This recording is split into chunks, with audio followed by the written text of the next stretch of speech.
कैलाश विजयवर्गीय जी मेरे साथ जुड़ गए हैं। और जैसा कि कैलाश जी ने सुबह हमसे वादा किया था कि वो शाम को फिर आएंगे और अपने वादे से वो मुकरे नहीं है, इसके लिए बहुत बहुत शुक्रिया कैलाश भाई, आपने अपनी बात मानी, आप दोबारा इस पर कार्यक्रम में लौटे। आपका ये दावा आधा सच निकला, आप आ तो गए पर ये आधा सच ही है, क्योंकि 200 तक नहीं पहुंचे हैं आप, ना तो 150 तक पहुंचे हैं, 100 भी नहीं पहुंचे हैं, 75 के आसपास गाड़ी रुक रही है। क्यों कैलाश जी, कहां चूक गए आप? अब बताइए। देखिए, बहुत सारी जो अभी प्राथमिक उसमें तो जो 2-3 बातें सामने आई है। एक तो आपको याद होगा, ममता जी ने सारी विपक्ष दलों को एक पत्र लिखा था और पत्र में आह्वान किया था कि हमारी मदद करो। उसके बाद राहुल जी ने चुनाव प्रचार में नहीं आऊँगा ऐसा कह दिया। वो एक्चुअल में कोविड को लेकर चुनाव प्रचार में आने का नहीं था, उनका सरेंडर था। वो सरेंडर हो गई, सीपीएम सरेंडर हो गई, 7-8% वोट सीधा एकदम ट्रांसफ़र हो गया। तो ये भी एक कारण रहा। फिर ममता जी का एकदम बीच चुनाव में कहना कि अल्पसंख्यक समाज मुस्लिम एक हो जाओ, और उसके बाद एक ऐसे वीडियो चले अंदर कि अगर भारतीय जनता पार्टी जीत गई तो मुसलमानों का बंगाल में रहना मुश्किल हो जाएगा, ऐसे वीडियो अंदर ही अंदर चले। तो ये सब चीज़ें रही। थोड़ा-सा इमोशनल चुनाव भी किया गया। वो चेयर पर बैठी और चेयर पर बैठकर आज देखिए परिणाम आ गए तो खड़ी भी हो गई। पूरे चुनाव में चेयर पर बैठी थी। तो कुल मिलाकर एक इमोशनली चुनाव उन्होंने लड़ा, और हम मानते हैं कि कहीं न कहीं हमारी कमी रही। हम सिर्फ़ विकास के मुद्दे की बात करते रहे, हम सोनार बांग्ला की बात करते रहे, और इमोशनली जब इमोशनल करंट चलता है तो फिर वो दिखाई नहीं देता। हमने पिछले कई चुनाव में देखा, श्रीमती इंदिरा पर गांधी जी कैलाश के जी, निधन के बाद का चुनाव आपने था, वो कहा भी कि आपने इमोशनल विकास करंट के था। मुद्दे पर चुनाव लड़ा, पर जनता तो ये कह रही थी आपने पोलराइज किया, आप जय श्री राम बोलते रहे, आप और आपकी पार्टी ने इस चुनावों को लव जिहाद का रंग देने की कोशिश की अपने कैंपेन में, हिंदू वर्सेस मुसलमान करने की कोशिश की, इसीलिए पूरा का पूरा एम फैक्टर मुस्लिम वोट जो है वो साथ चला गया दीदी के। सीपीएम के पास भी नहीं गया, कांग्रेस के पास भी नहीं गया, आईएसएफ के पास भी नहीं गया, वो ममता दीदी के पास खड़ा हो गया। मेरा सवाल ये है कि क्या आपकी रणनीति विकास को छोड़कर पोलराइजेशन पे आना, ध्रुवीकरण पे आना, वो उल्टी पड़ गई? नहीं, पोलराइजेशन पे तो हम गए ही नहीं। ये तो हमने पोलराइजेशन की बात भी नहीं की, हमने डेवलपमेंट की बात की। पोलराइजेशन होता तो चुनाव के परिणाम कुछ और होते। पोलराइजेशन हुआ नहीं, आप पूरे वोट को देख लीजिए।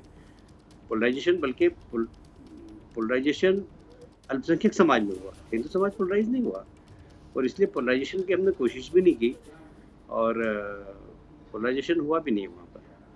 कैलाश भाई, आखिरी 4 फेज का अगर चुनाव देखें, आखिरी 4 चरणों का, जब कोविड की दूसरी वेव आ गई थी, जब ये सवाल खड़ा होने लगा था कि इतनी बड़ी बड़ी रैलियां क्यों हो रही हैं, 117 सीटें थी, उन 117 सीटों में आखिरी 4 फेज में 90 से ज़्यादा सीटें टीएमसी जीत रही है। आपको लगता नहीं है ममता बनर्जी का कैंपेन करना कि कोविड में एक साथ चुनाव करा लो, बाकी बचे हुए आखिरी 3 फेज का, उनका ये कहना कि बीजेपी कोविड को लेकर आई है, ये सब चीज़ें भी आपके खिलाफ गई, कोरोना ने आपको हरा दिया? अब देखिए, अभी इसके ऊपर हम मंथन जरूर करेंगे। ये बात सही है कि कलकत्ता की हम जो प्रेसिडेंशियल सीट बोलते हैं उसमें हमारा जो प्रदर्शन है बहुत ही खराब रहा। उसके कई कारण हो सकते हैं कि कोविड में प्रधानमंत्री जी के कार्यक्रम हमने वहाँ रखे थे, वो नहीं आए, अमित भाई के कार्यक्रम रखे थे वो नहीं आए, नड्डा जी के कार्यक्रम रखे थे वो नहीं आए, और किसी के कार्यक्रम नहीं रख पाए हम। तो वो प्रचार की दृष्टि से वो पूरा बेल्ट छूट गया था, और इसी बीच में कोविड आ गया। तो जब जहाँ सभा करानी थी सबकी, हमने योगी जी की सभा भी नहीं कराई, वहाँ किसी की सभा नहीं कराई 100 सीटों के अंदर। तो एक जो कैंपेन होना था वो उस प्रकार का हो नहीं पाया वहाँ पर, और कोविड के कारण नहीं हो पाया। इसलिए कह सकते हैं कि हम वहाँ कोविड के कारण भी हमको थोड़ी सी पराजय मिली, पर उसके दुष्प्रचार के कारण नहीं मिली।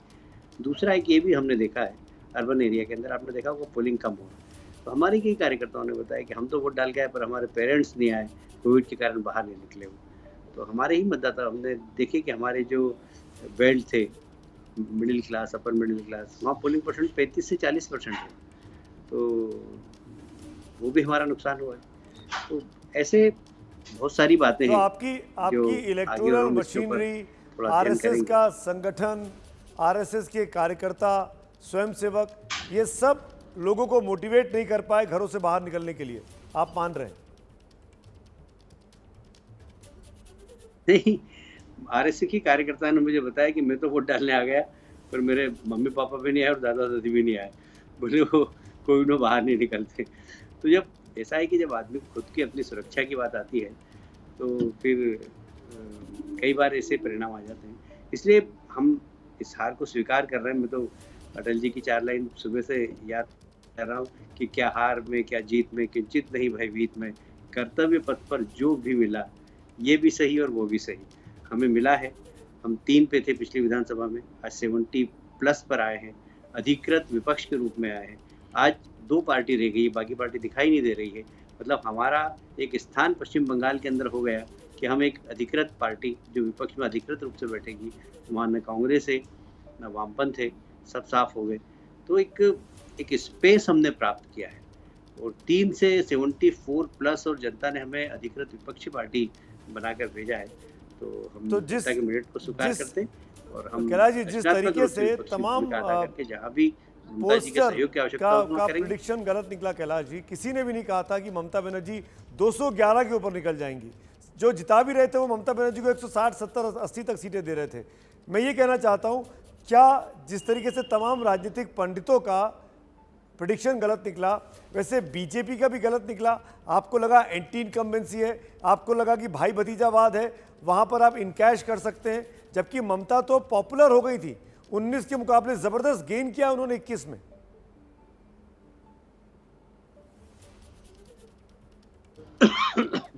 अनुमान तो बहुत सारे लग रहे हैं, पर मेरा ऐसा मानना है कि हमने जो चुनाव प्रचार किया वो सिर्फ बंगाल के डेवलपमेंट और सोनार बंगला को लेकर किया था। और ये बात सही है, सरकार के खिलाफ तो बोलना ही पड़ता है कि हिंसा की राजनीति हो रही है, हमारे कार्यकर्ताओं को हमने खोया है, वो सब हमने बात बोली है। आज भी हिंसा वापस चालू हो गई है। मैंने रिक्वेस्ट किया अपने ट्वीट के माध्यम से, ममता जी को बधाई भी दी और मैंने कहा कि जो हमारे 8-10 कार्यालयों में आग लगा दी, कई कार्यकर्ताओं 100-150 कार्यकर्ताओं के घर फोड़ दिए, 2-4 की दुकान लूट ली, ये सब अभी चालू हो गया। तो जो खेला है जिसे कहती है दीदी, वो सब चालू हो गया अभी, जैसे अभी चुनाव परिणाम आए वैसे ही।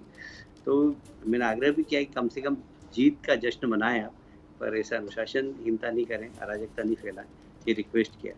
तो एक संस्कार यहाँ पर जो राजनीति के हैं बंगाल के अंदर, जो सीपीएम के समय से चले आ रहे हैं 4 दशक से, वो बहुत ही खतरनाक है।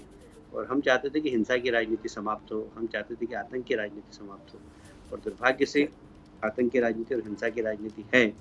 कैलाश जी, क्या आपको इस बात का भी डर है क्या, क्योंकि आज आप हिंसा की बात कर रहे हैं, बीजेपी के दफ्तरों पर हमला हुआ है, क्या इस बात की भी आशंका है कैलाश विजयवर्गीय के मन में, या आपकी पार्टी के वो नेता जो टीएमसी से हाल ही में आए हैं, शुभेंदु अधिकारी जैसे, राजीव बनर्जी जैसे, इनके ऊपर भी अब शिकंजा कसेगा टीएमसी का? इस बात का भी डर है, आशंका है? देखिए, ये तो ममता जी ने सरेआम कहा कि मैं देख लूंगी चुनाव के बाद, आप सबको देख लूंगी, और उनकी विंडेक्टिव पॉलिटिक्स करने की आदत तो है। पर जो भी होगा, मैंने कहा ना कि किंचित नहीं भयभीत में, कर्तव्य पथ पर जो भी मिला, ये भी सही वो भी सही। तो हमने तो बम गोली की आवाज़ें खूब सुनी है, खूब पत्थर खाए हैं, हमारी गाड़ियाँ बहुत फूटी है यहाँ पर। तो ये सब सुनने के बंगाल में राजनीति करते तो आदि हो गए। कैलाश जी, आखिरी 2 सवाल जो और इम्पोर्टेंट है। आप अपना गृह प्रदेश, गृह नगर छोड़कर, इंदौर मध्य प्रदेश छोड़कर बीते 4-5 सालों से लगातार वहाँ काम कर रहे हैं ज़बरदस्त तरीके से पश्चिम बंगाल में।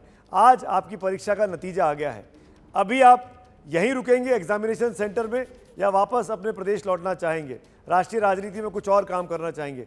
आप कैसे अपना भविष्य देख रहे हैं? देखिए, राष्ट्रीय महामंत्री तो हुई मैं, और दिल्ली मेरा हेडक्वार्टर है, और मुझे बहुत सारे काम दिल्ली में मिले हुए हैं। तो यहाँ पर भी काम करूँगा, और जैसा हमारे नेतृत्व निर्देश देगा वैसा काम करूँगा। अभी एकदम मैं अपने बारे में कोई निर्णय तो करता नहीं, पार्टी में तो हमारे ऐसा होता नहीं कि कोई व्यक्ति अपने बारे में निर्णय करे। पर आप एक निर्णय तो कर ही सकते हैं कैलाश भाई, क्योंकि मैं आपको जानता हूँ सालों साल से, आप इस हार की जिम्मेदारी तो तय कर सकते हैं, या तो अपने लिए, या दिलीप घोष के लिए, या किसी भी के लिए। हार का जिम्मेदार कौन है, और क्या वो इस्तीफा नहीं देना चाहिए उस व्यक्ति को? साधारणतः हमारे कलेक्टिव लीडरशिप है, और इसलिए इस प्रकार की पॉलिटिक्स हमारे यहाँ होती नहीं कि हार का जिम्मा हम ले लें। हम सब ने मिलकर काम किया है, जीतते तो हम सब जीतते, हारे हैं तो हम सब हारे हैं, इसलिए जिम्मेदारी किसी की नहीं है, जिम्मेदारी हम सब की। अब चूंकि मैं प्रभारी हूँ तो मेरी ज़्यादा है, ऐसा मैं मानता हूँ।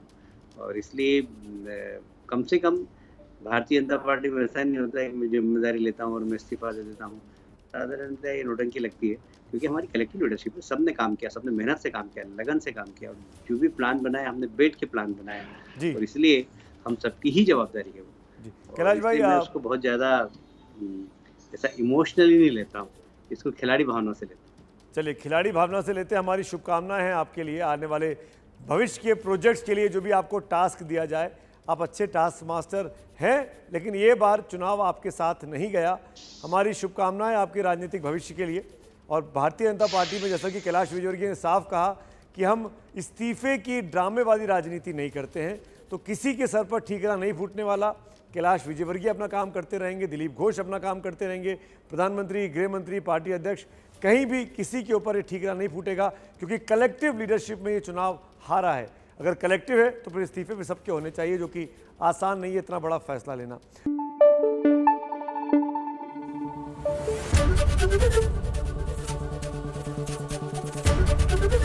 एबीपी न्यूज आपको रखे आगे।